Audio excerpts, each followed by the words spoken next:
All right, guys, welcome back to the channel. And guys, honestly, I've totally been like forgetting to pick up the camera and record what I'm doing. I just kind of been doing my own thing lately, and I'm gonna start trying to record it more. But I guess we'll start with the boat here. I fixed the one carburetor and I rebuilt the whole fuel pump in this one. So now both these motors should be good to go. They don't leak gas anymore. And this one was a little dirty because this one wouldn't rev up. But this one runs and revs up now. And I got a little clip of that.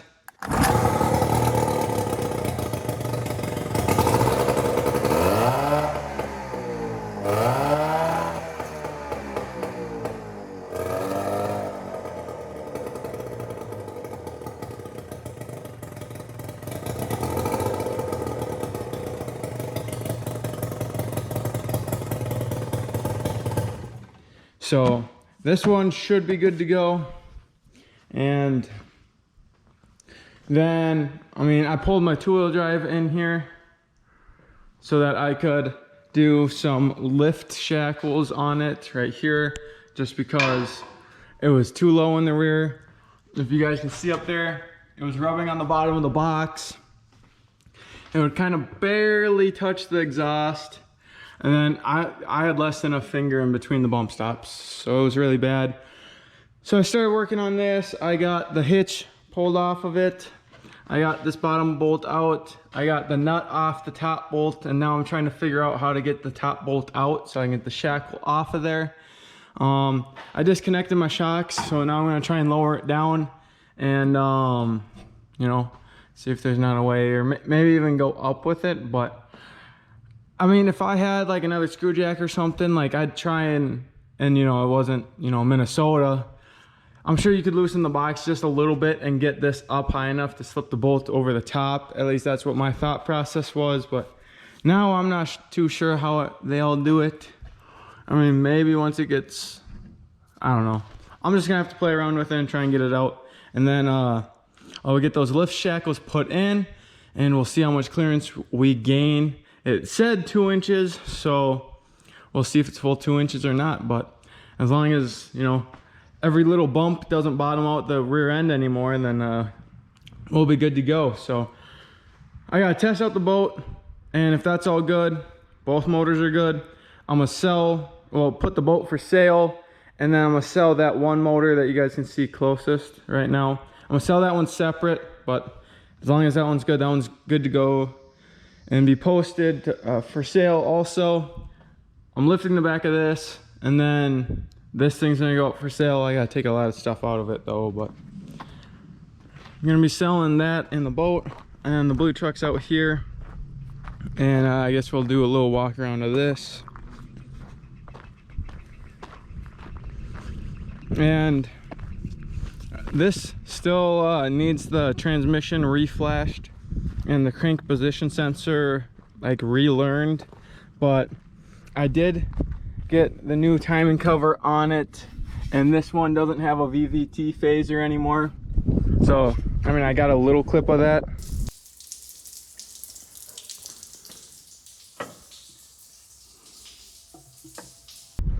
So you guys can't really see much, but I was just kind of in my zone and just doing my own thing. So I was just trying to get stuff done. But now I'm gonna try and hopefully be back to recording it all. But yeah, so I still gotta do that on this, but at least it moves, so that's good.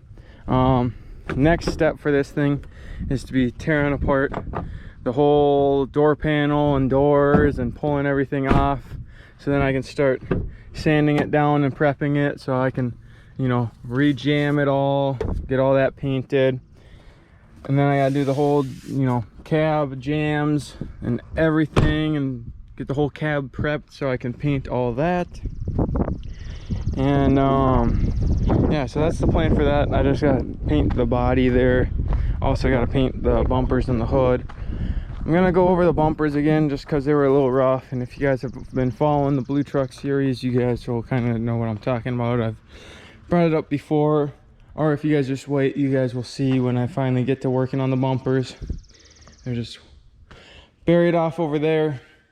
And then I got new mirrors to paint for it, and there's the new grill for it. It's the same as the other one, but the other one, one of the plugs for the tube lights got pulled out, so I just got that in the back of this truck right now, and this is a new one. So, oh, also the old grill had the light up bow tie in the center, and that one was like remote function controlled. I got a new one for this, and that one's gonna be Bluetooth, so I can just do it by my phone. So that's gonna be pretty slick. Definitely a little bit of an upgrade right there. But now back to working on this and hopefully getting this finished up, and then I gotta test out my boat, and then might even get prepping the blue truck tonight. Well, I mean, I gotta take it apart first and at least get the front doors taken off, and then I mean, I'll prep what I can, but then hopefully on Monday, I don't know, I'm gonna have to get the windshield pulled out of it, and then I'll paint it all up and then get a new windshield put in it and be good to go. So there's a little update for you guys, and I guess I'll turn this video into the whole blue truck, getting it ready to sell. So I'm gonna try and get these shackles out, and I'll get back to you guys on what I come up with. All right guys, so I finally figured it out. I got the old leaf shackles out, and that's just a little comparison to the new one. So hopefully that gives me some good clearance now. But I have it on jack stands back here, and the leaf all the way up, and then I was able to slide it over the frame like I was originally hoping, but I needed it all down so that it was all equal, and that's literally how much clearance it had before. I can't even fit my full finger underneath there. So there's that. But yeah, now it's time to get the new leaves installed, new shackles installed, and I'll bolt it back up and then hook up my shocks, and we'll be good to go. All right guys, so I ended up getting the two-wheel drive all done yesterday, and honestly it looks the exact same, but when I measured it, I got like a little bit over an inch, like around 1.25 inches to the wheels. And when I feel in here now, I got 2 fingers in between my bump stop, and honestly it's so low it's hard to show you guys, but I'll try to. Yeah, so there's the shackle right there, and it, yeah, you guys can kind of see way over there, but now when I drive it, it doesn't bottom out over every bump now, and it's actually, you know, drivable. So that's nice, even though it still looks a little squatted. But now you can always add airbags or something and, you know, have it practical again, even though it's a little low. But I think that's a success. So I think I'm just gonna be cleaning this one up now and putting it for sale, and then just trying to finish up the blue truck. So with that being said, I hope that you guys have enjoyed my little build on this. Oh, actually one last thing, I still got to do intake manifold gaskets, so I'll have to get that done, and then it'll be ready for sale. So hope you guys enjoyed.